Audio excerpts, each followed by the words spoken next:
Yo, what's going on, man? Today is September the 17th, 2024, and this is the ChrisBeCappinn Show. Running a couple minutes late. I was actually trying to be on time this morning, but that didn't work out clearly.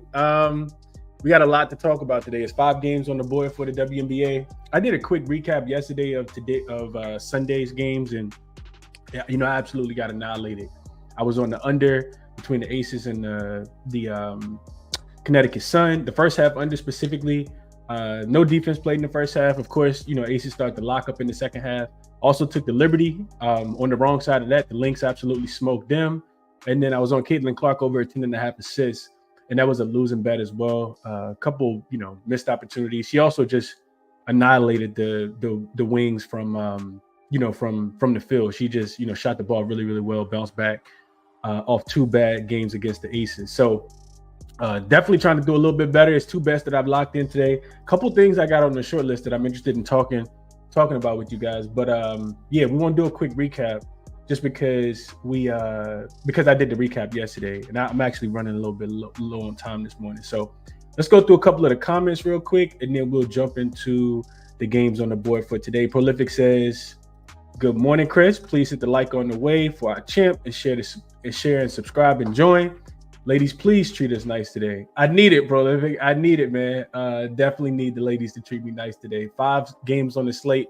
Should be some ways to make some money today. What up to my guy, Justin? Top of the morning, bro. Dirty Reagan here as well. What up, Dirty Reg? And Justin says, "Oh, I thought an Eagles fan said something. How about them Falcons?" Man, we talked about Falcons team total up and over 20.5, and they got there. It was late. It was scary. It was sweaty, but they ended up getting it. I didn't play it, but I told you I wasn't ready to trust that Eagles secondary quite yet. And Kirk Cousins did what he was supposed to do. I was able to get them, the game winning drive last night. So shout out to Atlanta. Not when I played Atlanta, of course. Week 1 they get smoked to Pittsburgh, but Kirk Cousins looked good last night. 2 passing touchdowns, no picks. Looked a little mobile. Saw him avoiding a couple sacks last night, and more interestingly enough, the Philadelphia Eagles run defense has been really bad. Week 1 they gave up a ton of yards in Brazil, and in week 2 I think Atlanta ran for, I know it's over $150 last night. So they got some things to fix in that secondary, and on defense in general, giving up a bunch of yards yesterday. What up to my guy Mark? He says, "Let's make it a great day." CG in here as well. Justin said he was on the plus 5.5 and the 180 yesterday. Jabba says, "What's up, bro? Let's cash these games before the playoffs. It would be fun if you could say some player prop leans for every game." Yeah, we'll talk about those, Jabba. We'll definitely talk about those. What up, Apollo? Good morning to you. And Peasy says, "Top of the morning, gang. Eagles money line was the disaster. Done betting the NFL size for the future." Yeah, you know what? I wanted to have that number for you guys today, but I did not. Let's look at something real quick. I want to look at I want to see what the overall tally was for the week in the NFL. I know we only talking about NBA today, or WNBA today, but I just want to see what the tally was real quick. Dogs went 8-8 straight up last week. Well, week 2, 8-8 straight up, 10-5-1 against the number. Dogs last week, losing by an average of 1 point. A lot of dogs won last week. A lot of dogs won. Falcons, Vikings, and covered too. Bears covered, Raiders covered, Packers covered, Bucks covered, Browns covered, Saints covered, Bengals covered, Bills covered. Yeah, it was not a good week for taking this. I forgot to look into that, but there was something I wanted to look into. Yeah. What up, Jose? Appreciate you for tapping in. Bitsy in here this morning as well. What up, Prestigious Prodigy, Big Zan? Good morning, Sarah. What up, D Johnson? Let's get into the games that we got on the board for today. And what up, Can't Stop? Appreciate you, bro, for tapping in. He says, "Bro, I have no words for the Eagles today. Unbelievable." I think going into week 3, I was already thinking this. Going into week 3, you really got to figure out who you feel confident enough laying points with, because every game feels like it could be a coin flip in the fourth quarter. At least that's just the way I'm thinking about approaching week 3. Yeah, we'll see. Some of these lines may have moved, but let's jump into the slate for today. Hopefully they haven't moved too much. But let's jump into it for today. I got the odds. Let's see. Let me get the odds up real quick. Lynx and Sun was 1.5 yesterday. I talked about this on the show. It was 1 yesterday on the show. So money came in on the Lynx, pushed this to 2.5 on some books as well. And I'm just trying to get the updated line real quick. Total 154.5. It looks like it's 1.5 on some books right now as well. So it's come back down. Money must have come in on the Connecticut Sun in this spot. Total also went up 154.5. Looks like consensus right now is 155.5 on most books as well. So it's a tough game to cap, but let's get into it. So we'll go injury report first. And it looks like we have Dorka Juhász. I think she missed the last game for Minnesota. It didn't matter. They still smoked the Liberty. She played 3 minutes in Sunday's matchup versus the Liberty after sustaining a foot injury that sidelined her for the remaining of the game. So Dorka could not be out there. On the Connecticut side, I think just Tiffany Mitchell. She hasn't played in quite some time. I think it's been at least 8-9 games for her. So looking at the game, man, you got a Lynx team that honestly, I'm not betting against them. Just 1 day's rest, but they actually are in a much better spot, in my opinion, than the Connecticut Sun are. So 1 day's rest, second of a 2-game road trip. This team is 12-1 straight up since the Olympic break. The only game that they lost came against the Dallas Wings, when the Dallas Wings kind of caught them slipping. That's when Dallas was playing probably the best basketball of their season. 30-9 straight up, 25-14 against the number, 14-6 on the road straight up and against the number. And you can see they've just been the best team overall. Net rating number 1, offensive rating number 2, defensive rating number 4. And then you got the Connecticut Sun coming off 1 day's rest. This is the first game home after a pretty long West Coast 4-game road trip. 27-11 straight up, 17-21 against the number. At home, they have been profitable, 13-5 straight up, but only 6-12 against the number at home. And it's been their offense, man. They're just really not consistent. I can't rely on this team to be able to give me a basket. Now, what I will say is they are 2-0. You can see it over here on the fact side.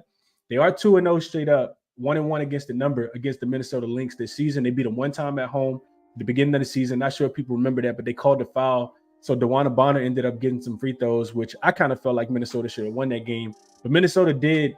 Connecticut did beat them in Minnesota pretty badly. So you got a double revenge spot here for Minnesota as well. I think this is probably the only team in the WNBA that the Lynx haven't beaten this season. I'm pretty sure they've beaten everybody else. So yeah, 1-4 against the number, or the Connecticut Sun against the number when they're coming off at least a 2-game road trip this year. And then the other thing that really stood out to me, Connecticut 0-3 straight up and against the spread as a road dog this season. They took losses to the Liberty twice. All this is on the fact side. Took losses to the Liberty twice and to the Aces as a home dog so far this season. I think the 3 teams that are better than the Connecticut Sun are Liberty, Aces, and of course this Minnesota Lynx team. Minnesota has also won 7 of their last 8 road games as a favorite this season. And in my opinion here, like I said, bad travel spot for Minnesota. Minnesota seems to be playing their best basketball right now, 12-1 since the Olympic break. The hold up, right? So when I was going through this yesterday and I was writing down, how I kind of thought about the game, I did look into this trend. When you look at short road faves, less than 3, so you need the road favorite to win by less than 3 points. They're coming off a win as a dog. They are 5-16 straight up, 4-17 against the number. That is not a trend that you want to see if you like Minnesota. I did it anyway. I took Minnesota on the money line. We'll see how it goes. I know Minnesota it seemed kind of easy to take Minnesota, but I think, in my opinion, it's a little difficult too, because the Lynx I feel like the Sun kind of match up well with the Lynx.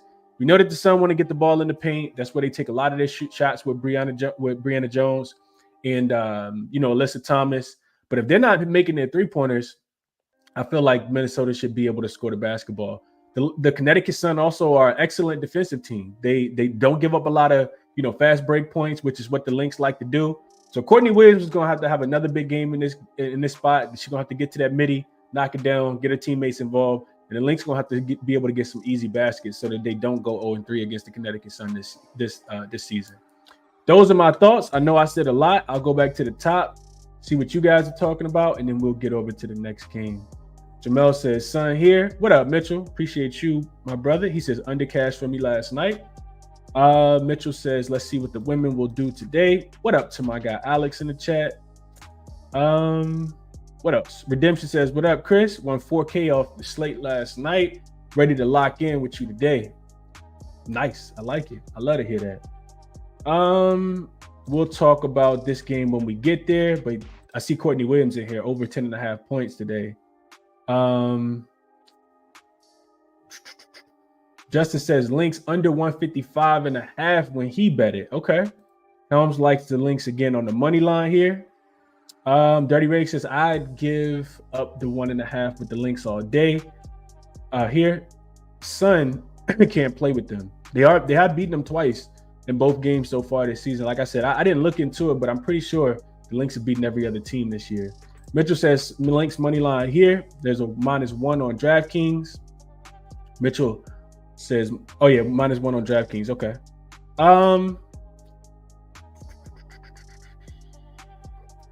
Doggy Bone says, does the team playing in the W rest players with limited minutes at the end of the season like the NBA? Absolutely not. Nah, they will not be doing that. Especially when we go back, right? If we go back, remember I talked about, I'm gonna just keep this here. In the graphics, the Lynx are 2 games behind the Liberty. So if the Liberty end up losing both games, the Lynx will own the tiebreaker, finish with the number 1 seed. The Connecticut Sun, if they beat the Minnesota Lynx, they can also still catch there's 2 games to separate them with 2 games left. So they wouldn't need the Lynx to lose out. But if they finish with the same record, the Connecticut Sun own the second. They end up jumping the Minnesota Lynx and end up with the second record. End up with the number 2 seed is what I'm trying to say throughout the standings. Nando says, what do you think about the total, Chris? Man, it's difficult for me to cap the total. It's too low of a total for me to want to take under, but I kind of think it could be an under spot. The Lynx offense is really good though. Like they can score, and Connecticut's been playing with a little bit more pace. I guess that lends me a little bit more towards the over. But these are 2 of the better defensive teams in the WNBA. The Lynx just went over against the Liberty, and the Liberty couldn't score in the last game either. So it's really going to be on Connecticut's defense. 77.5 is the team total for Connecticut. I see the Lynx also listed at about 77.5 as well. It's difficult, man. It's a little too low of a total for me. I think these totals for his son do go under when they're at home, though. I think I did look into that. I don't know if I wrote it down or not. Real quick, let's just double check that. So, Sun at home and total is less than, we'll just say 156. They are 4-3 to the over in this spot. 5-2 straight up, but just 2-5 against the number are the Sun. And when they are home dogs, the Sun are 2-1 to the under. So probably more of an under spot. Looks like their team total has gone under in every single game. They're averaging just 70 points per game as a home dog this season. They scored 75 against the Liberty, 68 against the Liberty, and 67 against the Aces. So take that for what it's worth. Probably a little bit more of an under spot. Maybe even their team total to go under. I never trust the Sun to score, but 77.5 is a pretty low number. Let's see. Dallas says I got Lynx myself. Under team total for CG. Mark says Lynx -1 last night.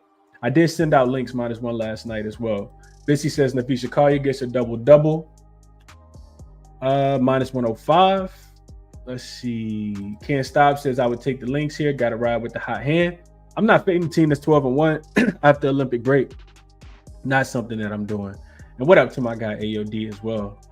All right, let's keep it pushing. Next game up, we have Liberty and the Mystics. This line did move. It was up to 9.5, I think, right before I fell asleep. I saw some money start to come in on this. It's actually up to 10 now. I'm not going to change the graphic, but this is 10 in favor of the visiting New York Liberty. It will be in Washington, D.C. tonight to take on the Mystics. And the total in this game, open about 161.5. I think right now it is, let's just double check it. Still about 161.5. I see some 160.5s out there as well. So definitely shop around if you like the total here. Jumping into the matchup. We know that the Liberty just lost my money. I took them at home versus the Lynx in the last game. So coming off 1 day's rest, they got 2 games left before the end of the season. Every team has 2 games left outside of the 2 teams is not playing today, the Dallas Wings and the Indiana Fever. Every other team has today's game, and then they play again on Thursday, and then the season is done for the teams that don't make the postseason. So Liberty should be in a little bit of a bounce back spot here. Do they end up winning the game by 10? I think that's a tad bit too many points is what I'm thinking. 31-8 straight up. They have been much better on the road than they've been at home for whatever reason. This should say, I'll change this because I did not mean to do that. This should say, this H should say, this should be an A because they are on the road, and these are their road numbers right here. So on the road, 15-4 straight up, 14-5 against the number. They typically cover. Now on the road as a double-digit favorite, I don't know about that. I know they got a couple wins in their most recent game against the Dallas Wings. But let's look at the Liberty real quick as a double-digit road favorite. I feel like those are the games that go over, but let's see. I didn't think this line was going to touch 10. 4-2 straight up, 3-3 against the number, winning by an average of 13 points per game. They've covered back-to-back games. Those were against the Wings, lost outright to the Sparks in this spot, and beat the Sparks by 35 also in this spot. So just never know what you're going to get from this Liberty team. I think that's the perfect way to describe them. They are the number 1 offensive rated team the last 5 games. They're also 5th rated defensive team. You guys can see it in the graphic. Number 2 net rated team. Here's the interesting thing about the Mystics, though. The Mystics coming off 1 day's rest, the second of a 3-game homestand. They close out with the Indiana Fever on Thursday. And this game means a lot to them. A whole lot to the Washington Mystics.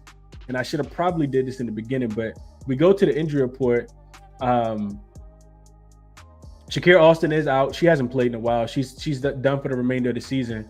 And Aaliyah Edwards, I think that's pretty big because that's where, I think they'll need her rebounding in this spot. She is listed as doubtful. She did not play in that last game. I don't think she played in that last game. She missed Sunday's game against the Atlanta Dream. So without having Aaliyah Edwards down there, it just kind of feels like the Liberty should do what they're supposed to do. I don't know if I want to trust the Liberty, not laying double digits in this spot. Do they typically bounce back after a poor performance? Yes, they do. Sabrina shot the ball terrible from the field in that last game. They really couldn't stop Minnesota from scoring the basketball either. So it should be a bounce back spot for the Liberty, but I can't quite get there. And if we go back to the standings really quickly, with the Mystics losing on Sunday to the Atlanta Dream, they are still they're all kind of tied for that last spot. But Washington owns the tiebreaker over the Sky and the Atlanta Dream. So the Mystics really need this game. It doesn't get any easier because they got the Indiana Fever in their last game. Atlanta's probably going to beat Chicago today. So if the Washington Mystics lose and Atlanta wins, Atlanta jumps them and gets the 8th seed. And I kind of think it's going to end that way. I think Atlanta's going to be the team that makes the playoffs out of all 3 teams here that are tied at 13 and 25. Just my opinion, but that's the way I'm kind of thinking about that game. So what's the play? I don't really know. I think the first half under is in play. A couple things I was looking at last night was just situational spots. I think the Mystics play their best defense in the first half. We talked about that, for a while now. They typically play really good offense, but I think the Liberty should be able to limit them offensively here. Other thing I looked at was Liberty 3-0 straight up, but they have not covered a number against the Washington Mystics this season. 0-3 against the number. All 3 games have gone up and over the total, but the Washington Mystics defense has been really, really good recently. Can they slow down the Liberty without Aaliyah Edwards and Shakira Austin? I'm not quite sure. I do got on here on the fact side, though. 8-2 against the number in their last 10, 4-0 to the under in their last 4 are the Washington Mystics. They've held 9 of their last 10 opponents under their team total, even though all 3 of the matchups have gone up and over the total so far this season. You look at New York, 3-1 when they're playing on the road, 3-1 against the number when they're playing on the road, when they're coming off a loss this season. Washington still has a chance to make the playoffs. I think this is the under type game. I would be looking at first half under if I'm playing anything in this one. I think 81.5 is the number. And if I just isolate this to, I'm on moneyballer.com, of course, and I just look at after the Olympic break and I look at the first half totals, The Washington Mystics are 8-5 to the under in the first half. And hold on, I did that wrong. Hold on. Bear with me for 1 second. All right. If I look at the first half specifically, the Washington Mystics are 9-4 to the first half under. Liberty 8-5 to the first half under. The Washington Mystics have held 9 of their 13 opponents under their first half total. The Liberty, same thing. They've held 9 of their 13 first half opponents under the total. I like first half under here if I'm liking anything in this game. Let's go with you guys and see what y'all think. Helm says Mystics first half on the money line plus 230, 265. Can't quite get there with you on this one, Helms, just because Liberty coming off a loss. If Liberty would have won, I think they come out with a sense of urgency. That's what we've typically seen from the Liberty. So I don't necessarily, I know we typically align, Helms. I don't necessarily like that one as much. Justin says he's going to take Mystics first half. That's been a winner for sure. So couldn't talk you off that. First half plus 5.5, put it in his pocket. What up, Solo? Appreciate you for for tapping in, my brother. JP says, I think all the favorites win tonight. I just don't know about the spreads on a couple of these games. Justin, Mark, you bet Libs -9. Solo says he likes Mystics +9, but I'm leaning over. Dougie Bone says Mystics +10 with the Liberty money line is +199. So putting those together is crazy. Okay. Michael says, I just heard an interview this morning with the Mystics coach. He said Aaliyah Edwards won't play. Yeah, I didn't think she was going to play anyway. And that hurts the Mystics in my opinion. When you got Jocko Jones, Kayla Thornton,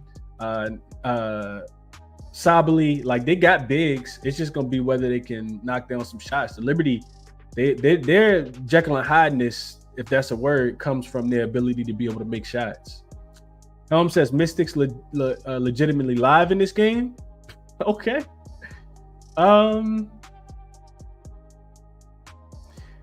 Cindy says, Chris, bruh, the game means a lot to the Sun as well, so I don't get your logic in your capping view. What part don't you understand, Cindy? Let me know what I'm saying that don't make sense about the Sun game. I'm not saying that it don't make a lot to the Sun. I'm saying that, and I don't know if I explained this, but when you think about where these teams are just at, you got the Connecticut Sun all the way on the West Coast, traveling all the way back home from Vegas off a 4-game road trip, typically a flash spot. And you got the Minnesota Lynx that were already in New York, and they're just traveling they're traveling to Connecticut. So they pretty sure they beat, the Sun back home, and they've been 12-1 in their last 13 games since the Olympic break. That's not something that I necessarily want to fade here. And I also like that they haven't beat the Connecticut Sun this season. So you could, say that it's easy for both teams. I've seen it, but that was the only point that I was making. Dirty Rig says I pass on this Mystics versus Liberty game. Gun to my head, I take the Liberty to cover. Mark says Libs have been covering on the road since the break. Shout out to Moneyballer. They absolutely have. First quarter for Max, likes 3.5. D. Johnson says Liberty low-key need this win. Like I said, if they lose their last game of the season in this game, then they don't win. They don't finish with home court throughout the whole entirety of the playoffs. Their last game of the season is against the Atlanta Dream. The Liberty got the Dream on Thursday, just for some context. Mitchell says, I'm not laying double digits with any team. It's an under spot or a Mystics team total over for him. All right, cool.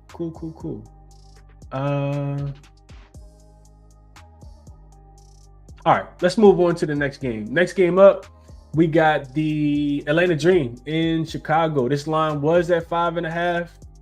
It's been absolutely hit now at this point. And the Dream will travel to Chicago where they're laying. This line is up to 7.5 now is the smallest number I see. It's up to 8 on a couple books as well. Still some 7.5, so 8s out there. Total in this one hasn't moved at all. 154.5 is the total. And it's tough to try to catch the falling knife with the Chicago sky here. I watched the game, their game on Sunday when they were playing against the Phoenix Mercury. Both teams kind of, falling off a cliff recently, and they just ran out of gas. And I could see that happening again here. Chicago is a team that, one thing I've been kind of following with this team is what they've done since the Olympic break. 3-11 straight up since the Olympic break. 6-8 against the number, losing by an average of 8 points per game. So it doesn't really matter if they're at home or on the road. For whatever reason, they have been playing better on the road than they have at home. But we know the story here. There's no Angel Reese. There's no Diamond DeShields. She's also out. And then on top of all of that, and the reason why I think the spread has been inflated so much is now you got Camila Cardoso pop up on the injury report as well with that shoulder injury that we talked about on Sunday. She did. She's listed as questionable. She ended up leaving the game. A couple people I saw, she crushed their parlays because they had her parlayed, but she left that game, and she didn't return. I don't think that she's gonna play. I really, really don't think that she's gonna play. And if she does not play, it's gonna be difficult because what Chicago do well, they offensive rebound the basketball. They score a lot of points in the paint. They get a lot of second chance opportunities, and they like to get out and run. Who are they going to, that's their strength? And how are they going to score the basketball outside of a Kennedy Carter bucket every now and then? Well, Kennedy Carter going to get her buckets, but who's going to be that secondary scorer for this team? I think the line's a tad bit too inflated in my opinion now, but I did look into it in the dream. They have covered. So I don't have a lot of facts here, but Chicago 1-14 straight up, 3-12 against the number as a home dog this season. Says that they don't win. They definitely don't cover. But in Atlanta, 5-2 straight up and against the number as a road favorite. So Atlanta has taken advantage in these spots. I think with the line getting so big, because I do think Atlanta wins the game, especially with how much it means. They did just beat the Mystics as well. And like I said, if the Mystics lose and Atlanta wins, they take sole possession of the number 8 seed and the final seed in the playoffs for the Western, the playoffs. I think if you want to play the game now, I think you like Tina Charles because Camila Cardoso hasn't been ruled out yet, but I think she absolutely eats in this matchup. I went back and looked at it, her game log versus this team. She crushed the number one time, and if I'm playing points plus rebounds. She crushed the number one game and went well underneath the number in the other game. I just feel like big time game, a chance for them to secure a playoffs, well, not secure a playoff spot, but put them into the AC. I think it's a big, big game for Tina Charles. That's the way that I would look at this game. I would play her points plus rebounds. I think the number's like 26, 27 and a half. I want to say one game she had closer to like 30, and then one game she had like 12 or 13. But I think it's a big game for her. I saw her rebounds listed at 11 and a half. And if Cardoso isn't out there, she should be able to eat on the rebounds because we know Angel Reese is not going to be out there either. So I didn't play the game with the line moving so much. I think I would be looking towards some Tina Charles props here. See what you guys are thinking about this one. I have no idea if this total goes under or not, Dirt. If we look at it here, the Chicago Sky defense has been a tad bit better. I don't know how they rank number 4 defensively over the last 5 games. These numbers are accurate though, because I did look into this and update all this. I think I did anyway. No, that's not right. They're 8th defensively. On here it says 4th. Their defensive rating is a 107.1. They couldn't stop the Mercury from scoring in their last game.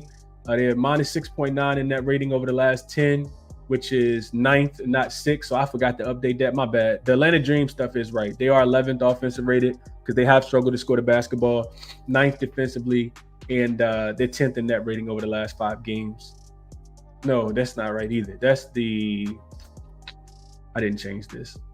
The Dreams defense has actually been really good. They are allowing about 84 points per game, but I can see Chicago still struggling to score. Offensively, they've only averaged 79 points per game. This total is super low as well, so it's not something that I'm going to be interested in betting. Maybe live, especially if Chicago comes out, scores a bunch of buckets early. I can see them struggling to get there late and kind of running out of gas in this spot. But I do expect Chicago to come out and, play hard still. I just don't think that they're going to win the game.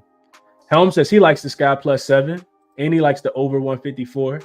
I think if I'm playing, I probably do like over as well. I think it'll be a little easier for Atlanta to score today. Mark went the other way. Atlanta, he got a -5. Dante says Sky been a dumpster fire, but I ain't laying no 8.5 with the Atlanta Dream, and I'm with you. It's tough, man. Dirty Ray says give me the 8 and a prayer that Chicago competes all night. Yeah, I think Chicago first half is probably the best look if you like Chicago in this game at all. Kara says she agrees. I think the Dream win tonight. I looked at these games on Sunday. Doggy Bone says, can Kennedy Carter get 40 tonight? Atlanta's defense hasn't been too bad, man. I don't know if she's gonna get 40. Let's see real quick. Let's just look at the Dream. I feel like the Dream been struggling to score, but their defense has been good. Dream 9-5 to the under since the Olympic break. They are giving up about 78 points per contest. 3 straight unders. They held the Mystics under their team total twice, and they held the Lynx under their team total. Yeah, their defense has been good. This has 6 out of their last 8 opponents have stayed under their team total. The Dreams defense has been good. Their offense just been struggling. All right. 2 more games to get through. Next one is Aces and the Storm. When I made the graphics yesterday, this is what the lines was at. This, of course, has moved now. It's up to 7.5. If you like the 7.5 is the spread for the Aces on the road here. Total 162.5 has come down just a tad bit. And the injury news in this one is same injury report for the Seattle Storm that we saw in the last game on Sunday when they played the Sparks. Joel Lloyd continues to be out. Ezzy Magmagor also continues to be out with that concussion. So Seattle feels like, they probably just kind of, cool with where they are and probably not thinking that they're going to catch the Aces in the playoff picture either. So if we go back to the beginning, we look at the graphic here. Aces 1 game ahead of the Seattle Storm for the 4th seed. 4th seed is important because that's the last home playoff spot. 5th seed plays the 4th seed, but you have to go on the road for that game. And I'm guessing Seattle probably just wants to, make sure everybody is rested before, the playoffs actually start. They want their players to be in the best possible shape. So looking at the spot for the Aces, 1 day's rest, this shouldn't say last of a 2-game road trip because they were just at home. So I forgot to update this. My fault there. They are 25-13 straight up. And just defensively, they've looked really, really good recently. The Seattle Storm don't look like they can cover a spread recently, especially when they're laying points. They failed to cover in that game. Almost lost that game against the Sparks for people who were watching on Sunday. This is not the second leg of a back-to-back, so I didn't update this, but the other things are updated. They are 14-5 straight up at the crib and 10-9 against the number at the crib, 24-14 on the season, 18-20 against the number. So Seattle, when I was looking into this yesterday, their offensive rating with Joel Lloyd on the floor, 102.4. When Joel Lloyd is off the floor, it drops to a 93.9 with her off the floor. So that's a big drop in points here. I looked into, Vegas, and I talked about this when I did the recap yesterday. They've held 8 straight opponents under their team total, giving up an average of 73 points per game in their last 8 games. The Aces have locked in defensively, whether they've been able to score or not. And they also playing at the 4th slowest pace over the last 5 games. I think without Joel Lloyd and without Ezzy, the Seattle offense really struggles to score consistently. So I like this. I just hope that the Aces don't look at the Storm and say, you know what? We've already beaten this team 2 out of the 3 times that we played them so far. This should be easy. And I hope they don't go in with the mindset that they're going to relax on defense. Because I did play and I sent out the Storm team total under 78.5 last night. And real quick, and for all the reasons I just talked about, real quick, I don't think the number has changed too much. It looks like 77.5 is the number, and I would still bet it. I think the Storm really, really struggle to score. Like I said, it's all over here on the fact side. I think the Aces, whether they show up offensively and score or not, I think they do struggle to score. So I think the Storm struggle to score. So I locked in Seattle team total under to stay away from the spread in this one. Just thinking it's going to be a little bit difficult for the Storm to score the basketball here. Let's see. Max says Dream first half and Tina Charles points in this one. Going back to the last game, the Lions Den says Tina Charles double-double. D Johnson says I like Tina Charles points even if Cardoso plays. She isn't 100%, and that's a fact. Hard for her to lift that left arm bump. Dropping Dime says, what about the Sky team total under 73.5? 73.5 is so low. Dropping Dimes. I get a little nervous when it's 74.5 or lower, but don't let me talk you off, man. D. Johnson says Kennedy Carter is going to get the volume. She absolutely is. She can go out swinging with a fight. I would agree. Yeah, Mark, I said points plus rebounds. Points plus rebounds for Tina Charles. I'll find it for you guys really quickly. Points plus rebounds for Tina Charles is, let's see.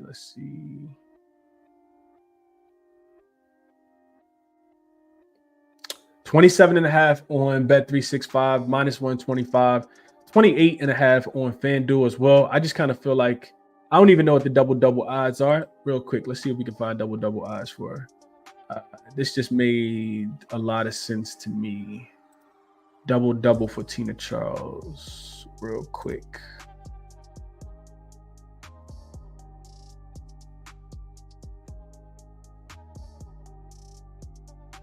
Jesus, somebody said double. It's minus 200 on every book except minus 210 on FanDuel. So I guess it's a parlay piece. Yeah, I'm not playing that. Tina Charles double. Can't mess with that. Cal says Sky Team total under 74.5. He liked that. Dream play better on the road, get the W and make the playoffs. I'm with you, Kyle. I do agree there. I'm just not sure if they cover this big of a number. Kennedy Carter rebounds lines. Then it's funny you said that because I was thinking that as well. Who gonna rebound the basketball? We probably won't get Izzy Harris lines. So who else is gonna rebound the basketball? I think Kennedy Carter was listed at like 4.5, 5.5 rebounds. Somebody gonna have to rebound the basketball. Atlanta Dream don't score the basketball that efficiently, so I do think they're gonna miss some shots as well. Dropping Dime says he locked in that Storm team total under. Cal likes that Storm team total under. Doggy Bones says taking whatever Gabby Williams line is. Gabby's looked good recently. She has looked good. What up, Malik? Hope all is well, bro. He says, I actually took the money line total Dream under 154.5 plus 150 on FanDuel. Okay. Helms got there early. Took the Aces minus the 5. D. Johnson says, Aces need this win, Chris? Yeah, they do need this win. You definitely don't want to lose this game if you're the Aces, not being a game above the Seattle Storm. And I think the Aces do want at least home court in the first round. We'll see who they end up playing in the second round. But yeah, I think the Aces they're just playing with a really good chemistry and sense of urgency right now, specifically on the defensive end. And I think they're gonna ride that all the way into the playoffs. So we'll see how it goes. Mark says he likes the first half under 81.5. Remember, I said this on Sunday's show. I said the Aces are 12-0 to the under in their last 12 games in the first half. And of course, on Sunday, it goes up and over the total. So I couldn't talk you off of going back, Mark, because they are 12-1 now to the under. So that makes a lot of sense. First half under here. Could not talk you off. I hope you cashed that one, Mark. Helms says Aces are going to murder this team. They should. I just hope that they don't let down, Helms. I really, really hope that they don't let down. But, they had a big win in Seattle. I think it was it right before the Olympic break or right after the Olympic break? They beat Seattle and covered this number, and that was with Jewel Lloyd and Ezzy in the game. So you just hope they don't, not too happy. Of course, Asia Wilson just broke the scoring record for most points in a season. They were doing a big celebratory thing for her on Sunday. So hopefully they just remain locked in and bring that professionalism that we need, man. I just hope it's not a flat spot for the Aces, especially on the defensive end. Definitely should get there though, Helms. I agree there. Fear says Aces have been locked in after the break. Complete opposite of Seattle. Yeah, I agree. I absolutely agree. Kyle says, good luck, Chris. Last game went Storm. Last game Storm went over the team total. Was luck, will tell. Yeah, absolutely. Max says Vegas first quarter easy. They come out strong and get ready for the playoffs. Sounds like a lot of people liking them early. I couldn't talk you off. Could not talk you off at all. Just hope that they are locked in here. Dante says, damn, spread just jumped to 7.5 for the Aces. Yeah, when that news came out last night, I saw it started to move. I thought about the Aces not covering against the Indiana Fever in their last game. I think it was right around this point spread, and that kept me off, so I just played the team total under. But yeah, Aces should win the game, though. They absolutely should. Let's move on to the last game on the board. This line, I think, has moved a little bit as well, and the game is the Mercury and the Sparks. 3, 3.5, 2.5, depending on where you're shopping. This is all of those I feel like the 3.5s are not available, but 3 and 2.5 here. And the big news here, a total 163.5 is what it opened at. It's down to 160.5. Of course, that comes with the news that Kalia Copper has been ruled out for this game. This will be a third straight game. No Rebecca Allen, she remains out as well. And then on the Spark side, Lexi Brown, Laser Clarendon, R. McDonald, all ruled out. Odyssey Sims listed as probable for this game. She's probably going to play. So this is the game that I really don't have too much interest in. The numbers here are updated, though. The Mercury have been terrible offensively. The Sparks have also been terrible offensively. These are the worst two offensive teams over the last 5 games. Defensively, both top, bottom 3 as well. And net rating team, both bottom 3 as well. I'm not messing with this game, man. And the other reason why I'm not messing with this game is because we got a bet on the Sparks to go up and over, to stay under, not up and over, to go under their win total. Remember, I gave this out at under 8.5. If the Sparks win this game, if the Mercury win this game, which they need a confidence booster when they were able to get one against the Chicago Sky the other day, look really poor defensively until the fourth quarter, and then they kind of locked the Chicago Sky up. I can kind of see a similar thing happening here. You typically don't want to take the Mercury on the road laying too many points. Well, you don't want to take the Mercury recently, but I will say this about the Mercury. Even without ChrisBeCappinn not being there, they've been a really good team when they've been on the road if they are the favorite. 7-1 are the Mercury on the road as a favorite straight up. You're really just asking them to win the game here. 6-1-1 against the number, winning by about 6 points per game. Now, without ChrisBeCappinn, it is a lot scarier. Sparks, I just don't think that they're going to put it together for 4 quarters. So I guess if I am playing a game, I do like the Mercury, but it's not for the faint of heart if you do like the Mercury in this spot. We always talk about, or at least I always talk about, the Sparks not being able to stop bigs, right? That's been something I've talked about religiously. So I could not talk anyone away from taking Brittany Griner's points up and over the total. Like I said, the Mercury need to string together a couple wins. If ChrisBeCappinn is going to come back and they're going to make any kind of playoff push, they need some confidence boosting wins here. So I couldn't talk anybody off Brittany Griner points. She should be able to feast in this matchup. They don't have a big that's going to be able to slow her down or guard her. So yeah, I guess that's the way I would look. And I would be, probably taking the money line with the Mercury here, thinking that they can win this game. Sparks could potentially get up for this one though. So it's not anything that not anything that I played officially. I think I would like Brittany Griner's points a little bit more. And just a official number on Brittany Griner's points. It looks like she is listed at 18.5. Minus 115 is what I see over on ESPN Bet. Looks like it's the best number for Brittany Griner. Let's see what you guys are thinking here. I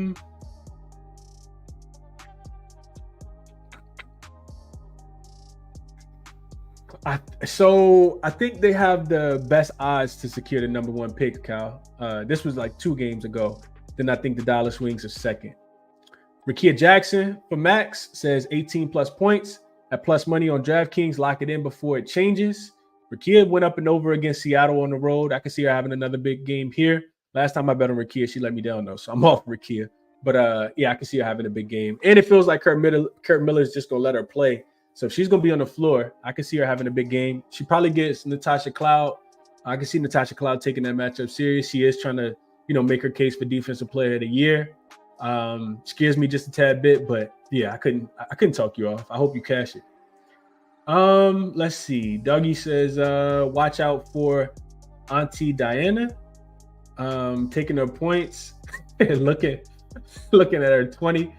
Same with Brittany Griner, Diana Taurasi, who he's talking about. Helms like the Sparks on the money line. Dallas likes the Sparks on the money line. First says Mercury on the money line and pray. Lane says, what about Sophie Cunningham threes? I'm seeing 1.5. I don't have any opinion on that at all. Helms says this game is going to fly over the total. I could see it going over. I could definitely see it going over. Mercury 5-3 to the over as a road favorite. I think that they'll be able to score even without ChrisBeCappinn in the game.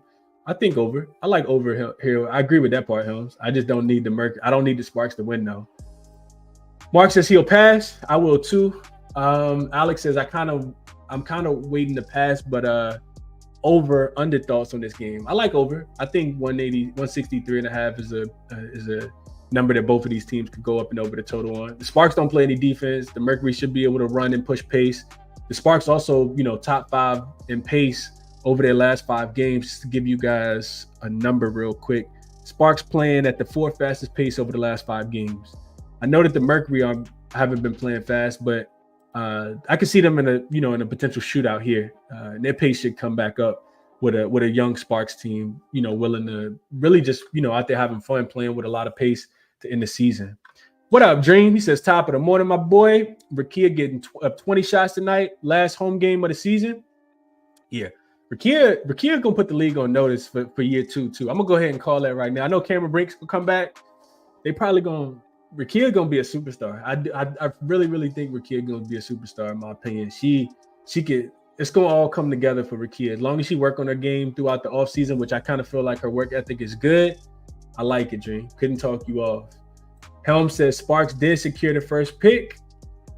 What else? Jabba says, I think the Sparks take this one. It's going to fly over the total. If the Sparks win, it's probably going to go up and over. Real quick, let's just look at that. And then we got to get into a quick recap. So Sparks home wins. When they won at home, they're 3-2 to the over, averaging 87 points per game, giving up 82 points per game, which is 169? 170 actually.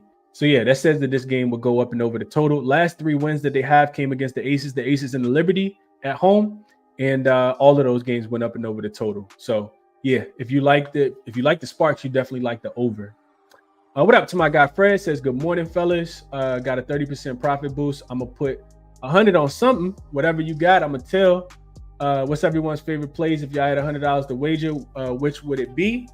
I would be taking the Lynx, and I would be taking the Sparks team. I'm sorry, the Storm team total under.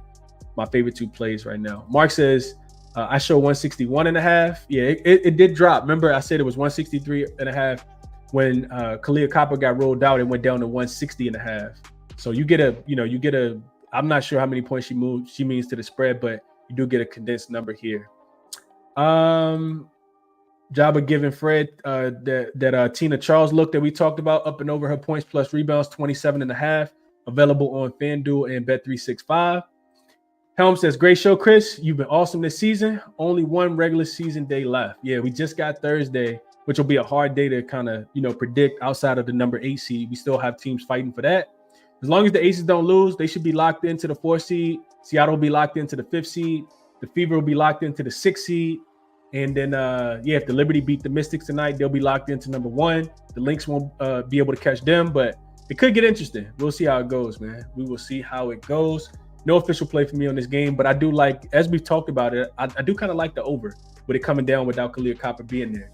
This is what I played, though. I played the Lynx on the money line last night, and I locked in Seattle team total under 78.5 when Jewel Lloyd and Ezzy Magmagor got rolled out. The total is now 77.5. I still like it there. Honorable mentions.